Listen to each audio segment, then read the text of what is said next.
Coast to coast instrumentals.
What's happening, everybody? This your boy, King Calvin Jones Jr.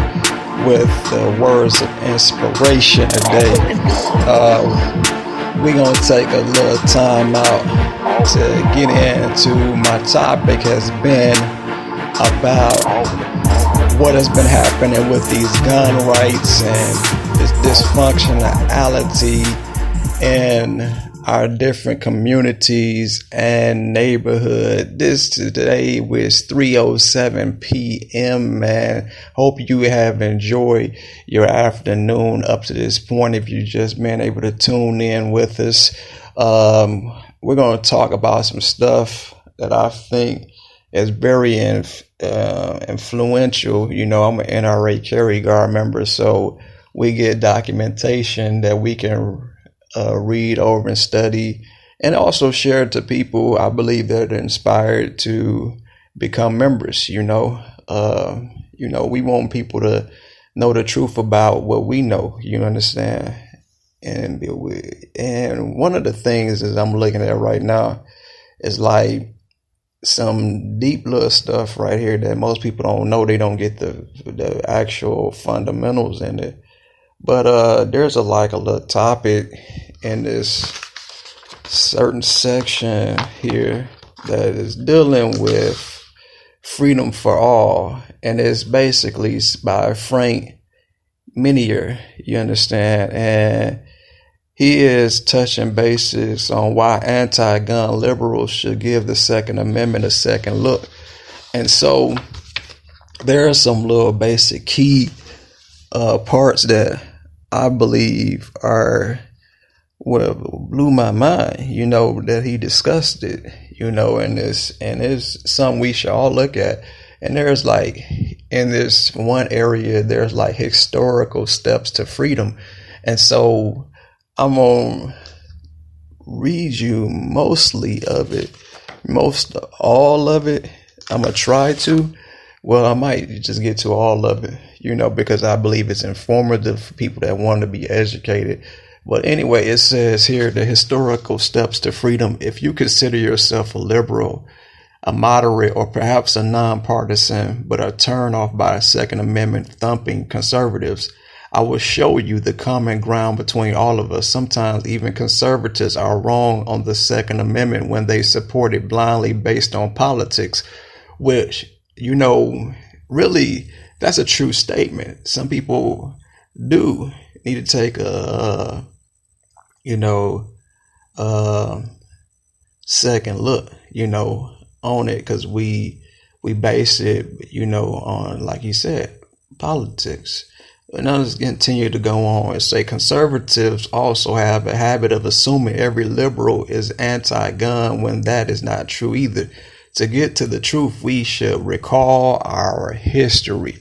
Now, this is about to be some deep stuff right here. Now we about to get into the history of stuff, so this is about to get real deep. You understand? This is like education time now. So get your thinking cap on right about now, because we about to go into some stuff. And he's actually, Frank Midier, he's actually beginning to get into some teaching now. And this is some good stuff. He said, first, I should point out that I didn't begin such discussion with an account of the men and their flintlocks who stopped the British at Concord in 1775. Yes, those colonists were protecting a weapons depot. The redcoats were coming for the people's guns. And it's true they won their freedom because they already had guns. But the thing is, beginning with the worst case scenario, which a revolution surely is bloody and therefore disturbing. It's better to begin with the basis of the freedom of all Americans enjoy individual rights. An important step toward true individual rights took place in England about a century before the American Revolution, with the trial of William Penn in 1644 to 1718. Penn was an English real estate entrepreneur who converted to Quakerism, which, Quakerism is like a religion. He was arrested for violating the Conventicles Act of 1670, which made it illegal for any denomination except the Church of England to have a religious assembly of 5 people or more. Penn demanded to see a copy of the charges, which was his right according to the law. The judge, however, refused and directed the jury to come to the verdict of guilty without hearing the defense. The jury deliberated, but refused to find the Quakers guilty of having an unlawful assembly.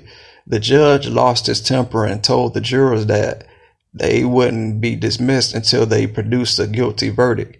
The jury stood its ground. The judge next fined and jailed the jurors, but this failed to dampen their resolve. Soon their cause found public support. On an appeal, the case became known as the Bushell's case, after Edward Bushell, a member of the jury who refused to pay the fine. A higher court took the case and ruled the jury couldn't be punished for reaching a verdict a judge didn't like. Such a ruling might seem trivial now, but it was a big deal then, as it strengthened the rule of law, established that jurors could use their consequences to judge the morality of a law. It's English thinkers had been laying the intellectual groundwork for our rights for generations. John Locke, 1632 to 1704, an Englishman who had become known as the father of the classical liberalism, defined natural rights as individuals' entitlement to life, liberty, and estate property. Thomas Hobbes, 1588 to 1679, another English thinker who developed some of the fundamentals of European liberal thought, argued that man has the human right to use his own power as he will himself for the preservation of his own nature, that is to say, of his own life. The ideal that we have, the fundamental right to preserve our own nature, is our right to self-defense. Then in 1688, England's glorious revolution led to the overthrow of King James II. This change of government produced the English Bill of Rights, the precursor to the U.S. Bill of Rights. Among other rights, this list included that Protestant subjects may have arms for their defense suitable to their conditions and allowed by law. A century later, America would get its own Bill of Rights, which includes a right to bear arms. Now, there are some key things that the author detailed in this particular article that I found very profound. And he touched certain areas that I'm going to look in detail with right now. Liberalism and the Second Amendment today is what he talked about. He say it is important to convey that individual rights which can't exist without the basic right to self-defense are just as relevant today as they were in 1688 in England and in 1775 in the New World. Here are just 3 reasons why this inherent human right to self-defense is an ideal that transcends party affiliation. Okay, so areas that he's looking at, which are some things that you might, consider being on, you might not be as interested in this, like someone else is. So this ain't for everybody, but this is some information that you may need to know, when you're going into making your decision and defending and helping other people, or just basically history yourself, just to have knowledge. Like some people just get knowledge and they just retain it not to do stupid stuff. Freedom from predation. Criminals don't have a difficult time getting guns. This isn't a result of America's constitutional right to bear arms, but it is the result of the genie being out of the bottle. After all, crime studies show that criminals in England also don't have trouble getting guns, even though they are an island nation in which handguns have completely been banned since 1996. Let's say since 1996, but they still find a way to get guns there. The experiences of other nations aside, many have tried to jump to the conclusion that America's guns ownership rate has resulted in more murders than other nations.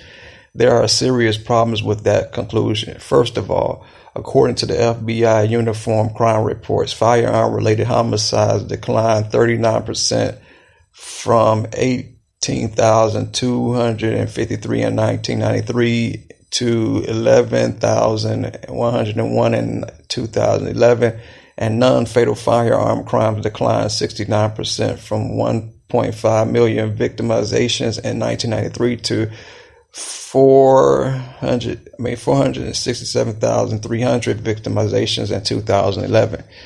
They are inconvenient numbers for those who want to justify more gun control in the U.S. because of the homicide rate and other violent crime has been plummeting in America. Gun sales and the number of concealed carry permits for handguns have been dramatically increasing. The takeaway is that when gun control laws disarm law-abiding people, criminals are given a great advantage over upstanding citizens. Crime in Chicago is a case in point. So they reference what happened in Chicago, when people were disarmed, being allowed by the citizens, then the upstanding citizens were taken advantage of. And so this is what they shed in more detailed light in.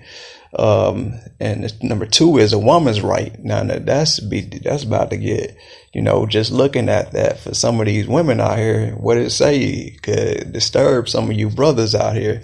It say some women are physically stronger than most men. I read that out there. Let me read that again.